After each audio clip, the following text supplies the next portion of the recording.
This is the 2025 Hyundai Inster, a small EV that's quirky in nature but aims to maximise on interior space, kind of to take on things like the Dacia Spring, the Renault 5 and the Citroën EC3. But how will it fare against those rivals? To be honest, when this turned up, I wanted to dislike it, but the more time I've spent with it, the more I've fallen for its charms. So let's take on a full tour of this car, get it out on the road, and I'll tell you what I think. But before we do that, if you're looking for a used car, please check us out at Players Cars Premium in the description below. If you want a super easy car buying experience with no email transaction, just straightforward WhatsApp or Instagram DMs, 24/7 contact, really low APR finance, and the ability to source any car that you want, then this is the service for you. It makes buying a new car so easy, so seamless, and it means that you've always got someone that you can reach out to. So no matter what sort of car you're after, please follow the links in the description below and we'll get you sorted out. So the Hyundai Inster, here in the UK, the range is pretty straightforward. Starts at around £23,500 for the 01 model, and that is a standard range, 96 horsepower front wheel drive motor, 0 to 60 in 11.7 seconds, and a range of about 203 miles. It is really generously spec'd to standard in fairness. You get a heat pump included, which a lot of other brands don't do yet, dual 10.25 inch screens, which are from the older Hyundai stuff but still work really well, keyless entry, reversing cam, adaptive cruise control with ADAS, and 15-inch alloys. My pick of the range will be the one that I've got here today, which is the 02 model, which is a long range 113 horsepower motor, 0 to 60 in 10.6 seconds, and a range of about 229 miles. This one's £26,500, but it includes extras such as these 17-inch alloys, LED lights front and rear, heated seats, heated steering wheel, ambient lighting, wireless charging for your phone, and also a lot more interior versatility. So the front seats will fold completely flat and the rear bench will slide and do a few extra bits to make it a bit more practical. So that's definitely the one to go for, I think. Or if you really want to go for the top end model, you've got the Cross, which is £28,500. Get some more rugged looks with chunkier bumpers and skid plates and embossed cladding, but you also get a sunroof on that model and a 360 cam with the blind view monitors, which are the ones that come up when you indicate. So those cameras I find really useful in their higher end cars. The only real pack is the tech pack, which is about 500 quid, and that includes a vehicle to load for your plug sockets so that you can power external appliances, and also the option to use your phone or Apple Watch as a key. You also do get a 5-year unlimited mileage warranty and an 8-year 100,000 mile battery warranty. It's worth mentioning though that in terms of your charging, they max out at 85 kilowatt speed, and most of the rivals are over 100 kilowatts now. But let's have a little look around it then in terms of the styling. I really like the way this looks actually. I thought I was going to really dislike it, but it's quirky, it's different, and because it's, look at how slim it is, it's a really narrow car. It's got that kind of K-car vibe about it.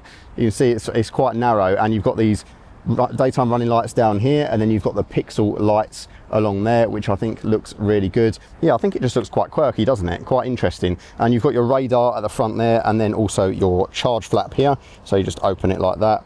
Pretty straightforward, nice and easy. And you've also got these active cooling ducts at the bottom, which are kind of motorized, and they will open up when necessary. There's quite a rugged look to it. It kind of looks a bit like a Nissan Cube had some sort of love affair with a military vehicle of some sort, like a Jeep or something like that. But I like the 17-inch alloys on this one. I think they're quite cute and quirky, and I like the way they have that sort of machined finish to them, and it's such a boxy shape, you can see.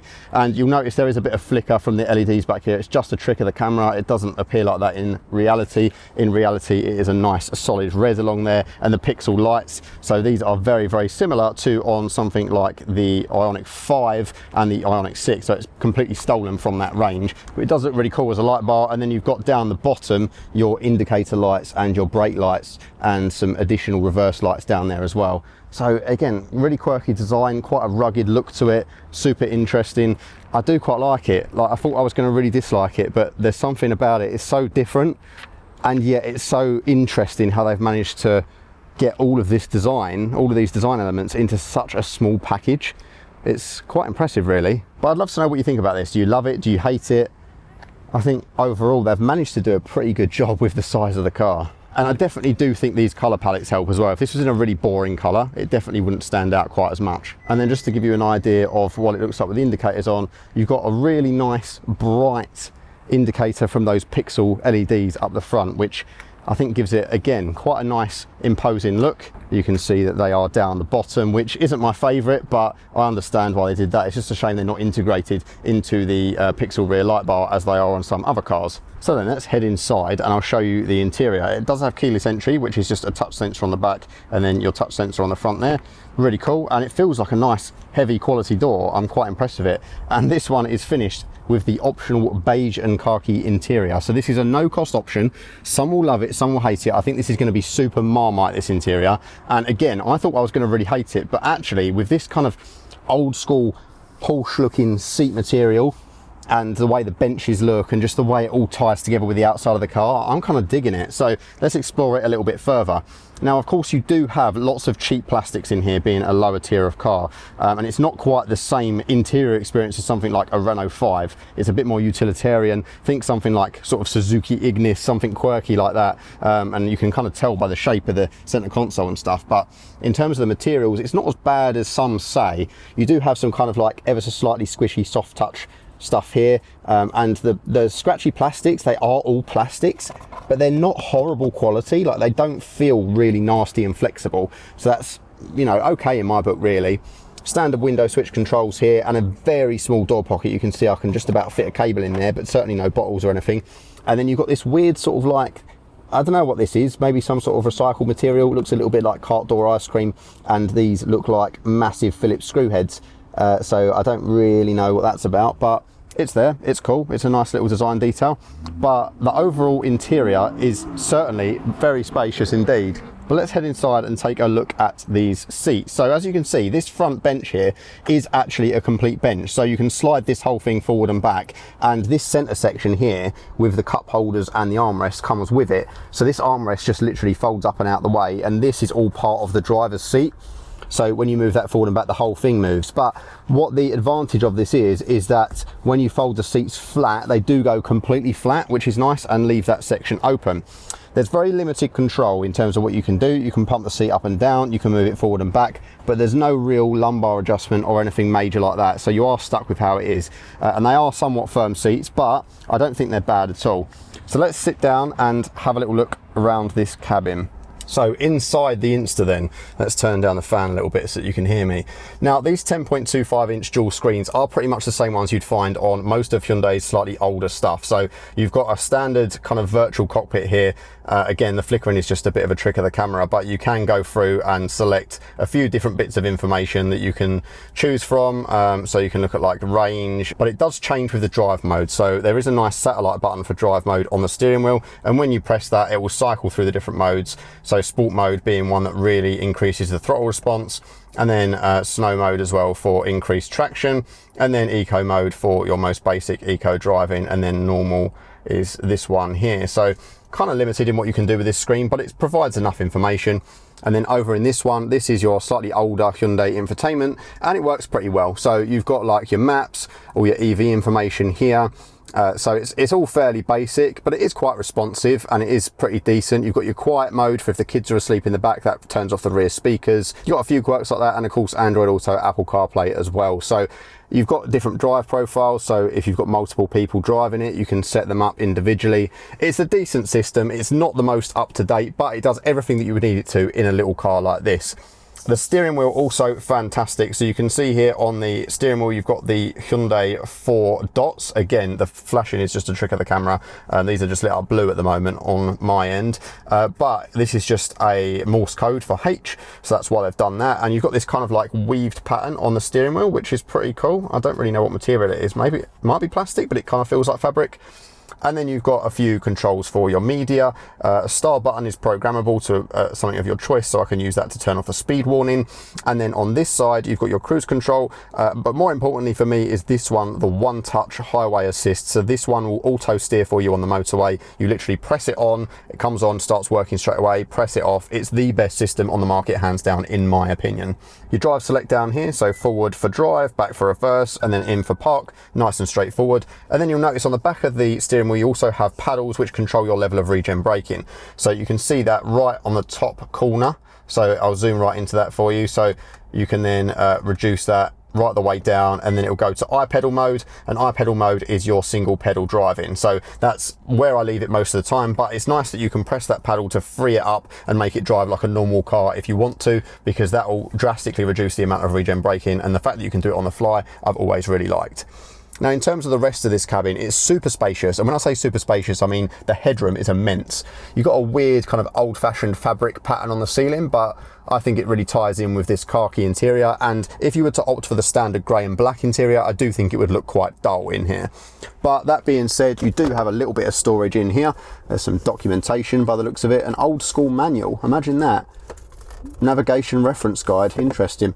And then up here you've got a little storage area with, as you can see, some ambient lighting which you can change, and then USB-C and USB port, and also a 180 watt 12 volt socket there. But they're in a bit of an awkward position, but what I do tend to do is plug the phone in via USB here, and then you can trail the cable, and then there's a nice little slot in here for your phone. So there's a wireless charging bay that you can literally pop your phone in there, and you can have the cable if you're going to use Apple CarPlay wired.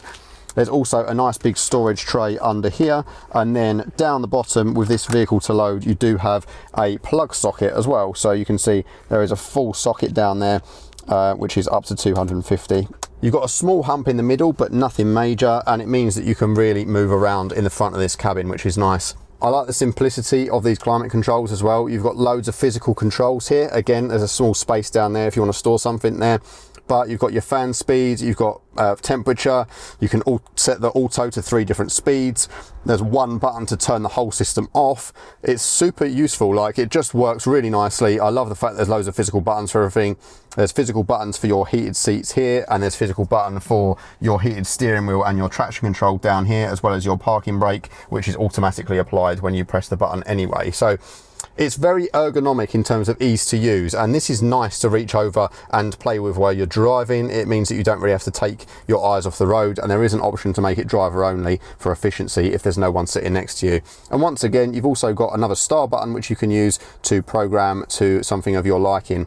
It just works really nicely, and what's more, I'm super impressed with the stereo in this. The stereo system really thumps. For a car of this size, I would expect it to be fitted with your normal generic kind of system that you'd get in something like an i10, which generally isn't particularly wonderful. But in this, no, it's not like absolutely class leading sound. It's not like something you get in a high-end car, but it really thumps, and you've got decent EQ on here as well. You can go in somewhere on here. There's an option to go into your sound settings. There's a proper equalizer, and actually it sounds pretty good for what it is. Like, I was thoroughly impressed with it. You would get a little bit fed up with the seats on a long journey because they are a little bit firm and there's no kind of lumbar adjustment, but for what they are, I think they're pretty good. I'd love to know what you think of this colour scheme though. Do you love it? Do you hate it? I think overall the materials are good enough. Like even this plastic up here, yes, it's hard plastic, but it's got like a pattern to it, which means that it feels okay to touch. And the same goes for everywhere really. Like even down here, this doesn't feel cheap and nasty to me. So I can't say I'm that much bothered by it. And even this is like not that flexible or anything. So yeah, I mean, it's cheap, but it's supposed to be. So stepping into the back, this is where things get really impressive, to be honest, because again, look at the size of this car, right? But look at the size of this door opening. It's so easy and practical to get in and out of. Let me just move my tripod out of the way, but it's a good demonstration of the fact that it's a completely flat load floor, which is really nice, and it means that there's a lot of versatility to move around back here. One thing to bear in mind, it is a strict 4-seater, so there's no middle bench, but it does mean more flexibility in the back here to move these seats around, and you do also still get these ISOFIX points included as well, which are the kinds that are sort of tucked away in the seat there, so they're kind of hidden when they're not in use, which is nice, and you get to see more of this old school looking fabric. A couple of other key things to note is that these seat covers are on zips, so you can remove these backs, and then if I slide myself in, you can see that down here there is a hidden USB-C charge port. It's worth noting that in the O2 model and above as well, these seats do go completely flat, so that you can have like a full open living room space in here, and this has what's called FID-lock, which is like a universal locking system. They've got lots of different accessories that you can lock onto there, especially if this is folded down, so that's quite interesting as well. This is where things really impress, because as I get in, you'll see that even at 6 foot, me sitting behind myself in my own driving position, things are pretty good, to be honest. I mean, yes, there's a bit of a lack of thigh support, which I kind of understand considering the class of car that it is, and I can't put my feet all the way under this chair because it's quite restricted, but there is a completely flat load floor back here, which is great. And just look at the amount of headroom I've got. Like, it's such a boxy shape that it makes it so easy to spread out back here. So I can slide this all the way forward. Obviously this is going to restrict my legroom, but it means that you get more cargo area back there. And also it gives you the option to either bring this seat right up into a more upright position, or you can recline it quite far as well. So let's see how far I can get back in that.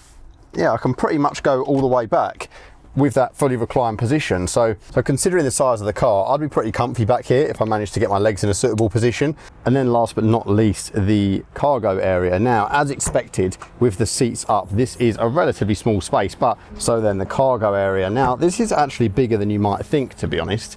So when you open it up, you do get a relatively flat load floor. So you can see there is a bit of a lip there, but it's not too bad. And these plates here are basically for when you move the rear seats forward, when you slide them forward, these kind of slide back to fill the gap between the seats and them, so it makes a flat load floor. You also get this load cover, which is removable, which is tiny, but you can see it's got these little hammocks attached to it that attach to the headrest of the rear seats. But it's designed so that when you slide the bench forward, that it creates more of a load cover automatically, and it does just pop in and out here. So I'll demonstrate that for you now. So if we head round here and we slide this bench forward, let's get this one. So that's all the way forward now, and you can see how much extra space that creates. So even if we just have that, you can see now that what's happened is it's created a load cover automatically, which is pretty nifty. And you can see there is also still a completely flat floor because it's utilized this flat plate. So it's really clever, and it's worth mentioning as well that underneath the floor here, you do get a pretty generous space for charge cables and that kind of thing. So it's not as though they've kind of done away with that. It's still under there. You would expect this maybe to be batteries and stuff, but it isn't. So if you were to move both of these forward, it does give you a more generous space. So let's go and do that now. Let's move this other bench forward, and you can see that I'm doing this all with one hand as well. So it really is that easy. Now, of course, now you'll only be able to fit very small children or people with no legs back here, but it's worth noting that you now have what I would consider to be kind of like a normal small hatch boot size, which is decent. But we can go further still, and we can lower these seats completely. So what I'll do now is I'll pop these little hammocks out. So we go and then we can just pop this out of its place. Do that, push that one all the way forward. You can see that we're now up against the fact that the front seats aren't in a forward enough position, but we can actually alleviate that by moving those forward as well. So we can lock both of these seats now into this lower position, and it's automatically created a nice large load area for us. And in fairness, this is probably all you'll need most of the time. But the downside is we now are limited on space in the front, but we can, with a little bit of rejigging, also fold that completely flat and then do the same in the front. So realistically, to get this seat completely flat, I would have to remove the headrests from the back to make this a completely flat space, but it does show that it is possible. Look at how much space we have in here now. I can fit in here no problems at all, and I could probably actually camp out in here if I was to put a little blow-up mattress down. I mean, all that in a car this size. So for something that's smaller than your average hatchback, how practical is that?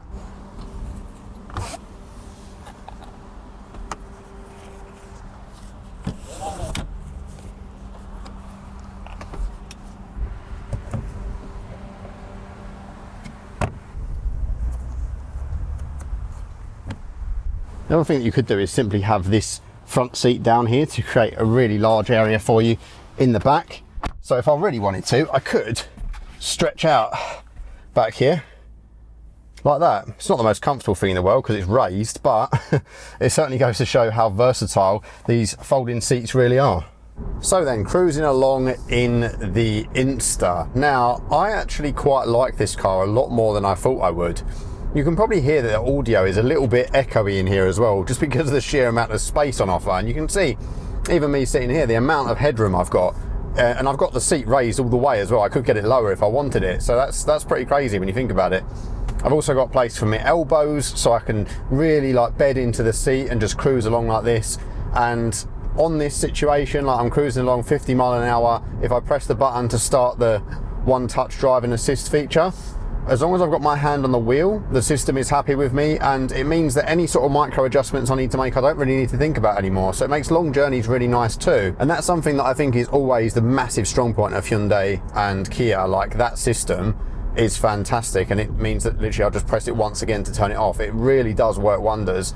And I think in a situation like this, where it's a slightly narrow car with a little bit of, not necessarily body roll, but I can feel that it sways a little bit on the motorway at higher speeds, that really helps take away a lot of those little adjustments that you have to make and make driving a lot less fatiguing. It is quite refined in here though. I expected it to be a bit cheap and nasty and rattly, but actually I can hear less road noise than I expected. I can hear less wind noise than I expected, considering its boxy shape.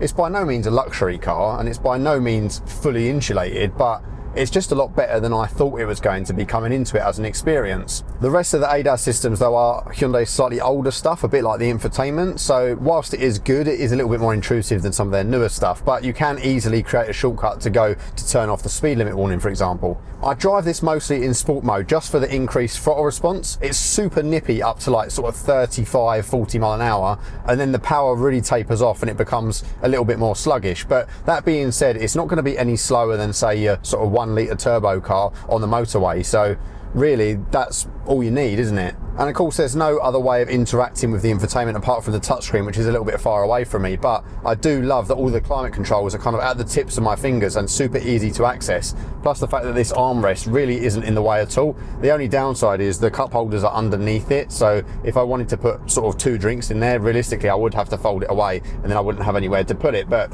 it's a small oversight considering how much I've had to cram into this cabin, and as you might be able to see in frame, the passenger seat is really close to me. Like, it is quite a cramped interior for 2 larger people because of the width of the car is really narrow. One plus side with that is that it fits in really narrow spaces and it's quite easy to park. What's more, with a reverse cam as standard, that's really good as well, isn't it? And 360 cam on the highest end model.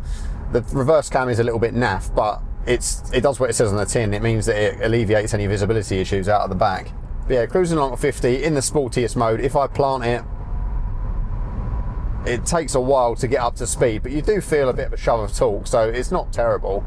I would say though, when you put it back down into like your standard like eco mode or normal mode, it really softens the throttle response, and that's nice if you're just cruising around day to day. But for me, like trying to exit junctions quickly and stuff like that, I do prefer the sport mode. I think it just provides that little bit extra throttle response that makes it a bit more reassuring. As I mentioned, you do get the interactivity of the paddles to be able to change your regen braking mode on the fly. So in sport mode, it will really loosen things up and it feels more like a traditional car, and then you can really interact with the brakes a lot more, so use the friction braking. But personally, I like to put it right the way down into iPedal mode so that you're one pedal driving with the brake as sort of an emergency function rather than your kind of everyday driving. So a bit like a Tesla or something like that, you just get that ease of use in traffic because you can just use the one pedal for the most part. And I love the fact that you can adjust that on the fly. So in sport mode at the roundabout, let's kick her in. So it's front wheel drive, so I'm expecting a little bit of understeer here. A little bit, not too much body lean to be fair. I was expecting it to start wallowing around, but it's actually not too bad. But you can feel that the front's kind of trying to pull you along. But I think that's going to be beneficial for a lot of people coming from older cars or people that aren't used to rear-wheel drive cars, because yes, it lacks a bit of that engagement, but it's also probably a bit safer having front-wheel drive, and people are going to be a bit more used to it coming from your standard hatchback. As I say, cruising along, it's not really a bad place to be. I was expecting it to get a little bit droney and too much tyre noise and all that kind of thing, but once you're just at a set speed and you just put your one-touch steering assist on, it's quite a pleasant place to sit for long journeys, so I wouldn't actually be that bothered by it. There isn't a lot of steering input feel, but I can position the car quite easily, and its willingness to pull you forward with that front-wheel drive makes it feel a little bit more interactive perhaps than it would if it was rear wheel drive. And because it's not neck breakingly fast for an EV, it does mean that you can plant it and have a bit of fun too. Start hustling it down a country road here. It does feel a little bit crashy when the road gets really uneven, but not terribly so.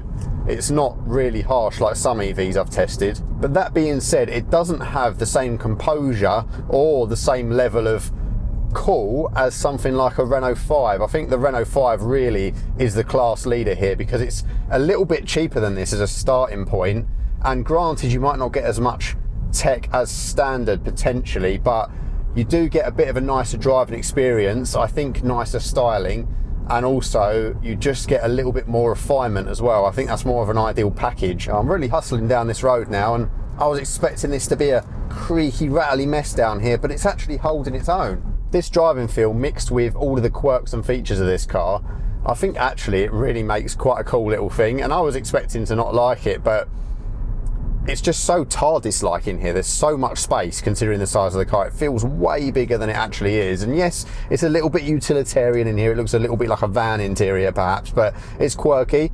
Your mates will really enjoy exploring it, and it's quite versatile for the size of the car, and it's going to be easy to park and easy to live with, and it's super efficient. I've been getting, even driving like a bit of an idiot. Let's have a little look now to see what so I've been getting 4.3 miles per kilowatt hour, and that's like hooning it as well, so it really is an efficient little thing. Let's plant it out of this corner and see how the front wheel drive handles it. Fine, traction control handled that absolutely fine. There was no wheel spin, there was no judder, no hopping, nothing, and it felt quick enough. Yeah, I actually really like this car. I just think its downfall is its price. The new Citroen EC3 is a really great little thing, and that is cheaper than this. And then I think my favourite by far in this segment is the Renault 5, which again, it starts a little bit cheaper, and I think it looks better. I think it's got a nicer interior to sit in, and granted it's not quite as versatile as this, but it is a little bit bigger in terms of its cargo area. One other little thing that is a shame as well is that the turning circle isn't as good as slightly larger cars. So something like an MGS5 or a Skoda Elroq has a bit of a better turning circle than this, which is a shame really. But I'm being picky, you know, like I've been impressed by the package overall, and whilst it is a little bit expensive, I'd imagine these will come right down in price and have dealer contribution offers and so on. So yeah, I think it's potentially going to be a compelling offer for some. But do have a look at the EC3 and the Renault 5 as well if you're looking at this, because I think it's worth comparing them. So there we go then, the Hyundai Inster, a car that I thought was going to be a little bit dumb, but actually it's turned out to be quite a cool little package.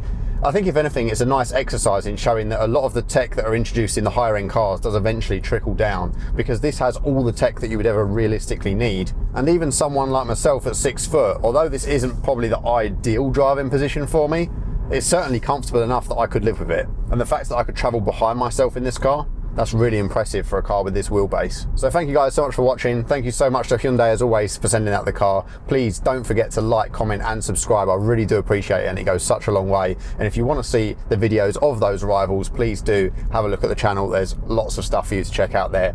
So thank you so much for watching, and I'll see you in the next one. Bye bye.